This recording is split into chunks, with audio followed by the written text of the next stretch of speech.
Hello students, now we will discuss the equations of motion by the integration method. By integration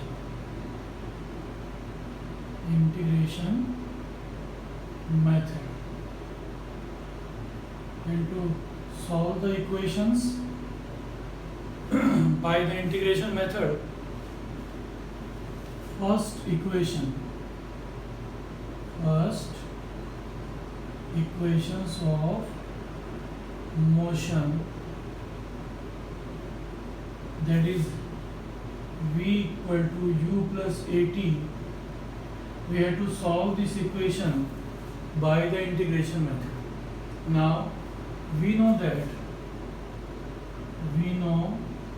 that by the definition of acceleration, a equal to dv over dt, that is rate of change of velocity.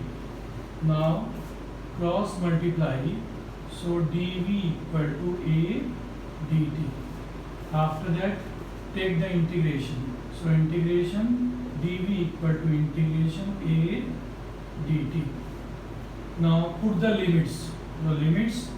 dv initial velocity u to final velocity v, and write out of the integration, because we have to integrate dt only. So limits from initial value t equal to 0 to t equal to t. Now integrate the value. So the answer of the integration of dv, that is equal to v. So integration dv v, and put the limits, that is u to v equal to a, and integration of t, that is dt, put the values from 0 to t. Now after putting the values in this expression, you will get upper limit v minus lower limit u. On the place of v, we have to obtain the value a equal to upper limit t minus lower limit 0. Again simplify the equation, v minus u equal to at, and we have to write v equal to u plus at. So this is the first equation of motion, and it is proved here by the integration method. Similarly, we have to prove here the second equation of motion. Second equation of motion, again we can prove here by using the same method, that is the integration method. So again we know that the distance traveled by the body, it is always equal to the velocity into time. Similarly, because velocity equal to distance upon time. So from that formula we have to start the expression to prove the second equation of motion. So again we know that velocity of the body, it is always equal to rate of change of displacement. From this expression, again we have to multiply here. So ds will be equal to v dt, and change the value of v from the first equation of motion, that is v equal to u plus at. So we have to write here, since v equal to u plus at, so that v is replaced by v u plus at. So we have to write here u plus at and multiplied by dt equal to ds. Now multiplied by dt in the bracket. So ds will be equal to u dt plus a t dt, and after that take the integration. So integration ds equal to integrate u dt and plus integration of t dt, and limits from 0 to t here, limits from 0 to t in this term, and here limit from 0 to s, and the total s distance is traveled by the body. Now write the integration s, the ds, that is equal to s, and limit from 0 to s, equal to u, integration of dt equal to t, limits from 0 to t, and then t dt means t square by 2. T square by 2 is the integration of t dt, and then put limit 0 to t. And again simplify. So when put the limit here, that is s minus 0 equal to means upper limit minus lower limit. Here put upper limit minus lower limit, that is u, and in the bracket t minus 0. In the next bracket, that is plus a, and put here limit upper minus 0, so t square minus 2 minus 0. So t square by 2 minus 0. Again upper limit minus lower limit, and simplify s minus 0 equal to s ut minus multiply by u in the bracket. So ut minus 0, that is ut plus a t square by 2. We can write t square 2 and minus 0. It is leave it. So this is the second equation of motion, s equal to ut plus half at square.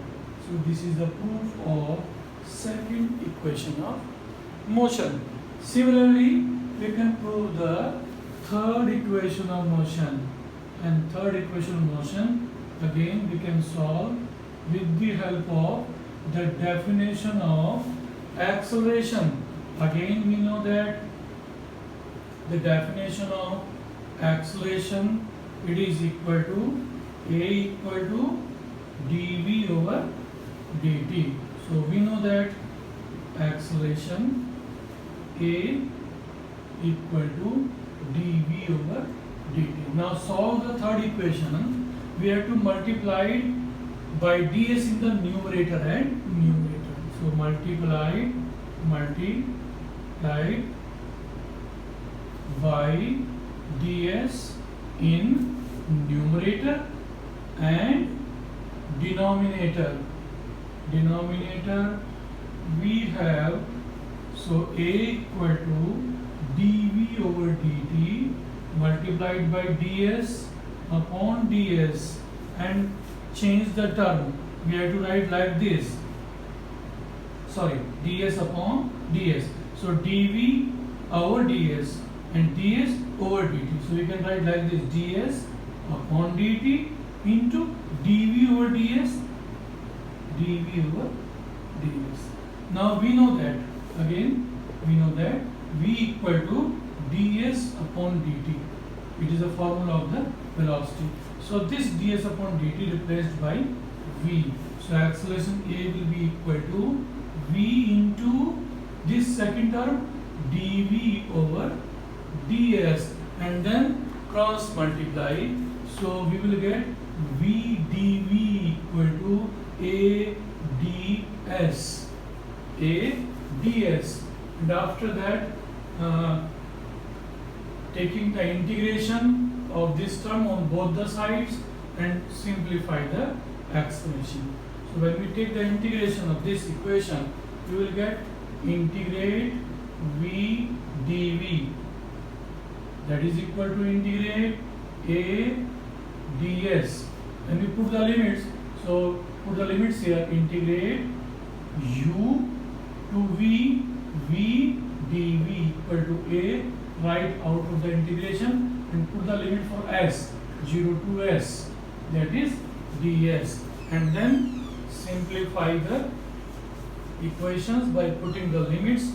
And when you put the limits here, you will get integration of v dv, that is v square by 2, limits from u to v equal to a, and then ds, integration of ds equal to s, and again put the limits from 0 to s.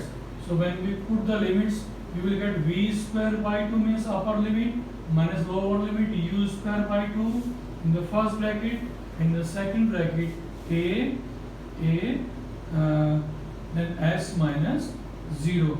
Then simplify s minus 0, that is as, and here taking 1 by 2 common, and we will get 1 by 2 common. So v square minus u square, and then these two can be written in the right side.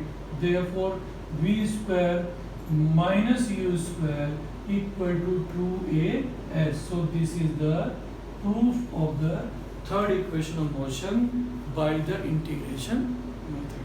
So the equation of motion can also be derived by using the integration method. Okay, thank you.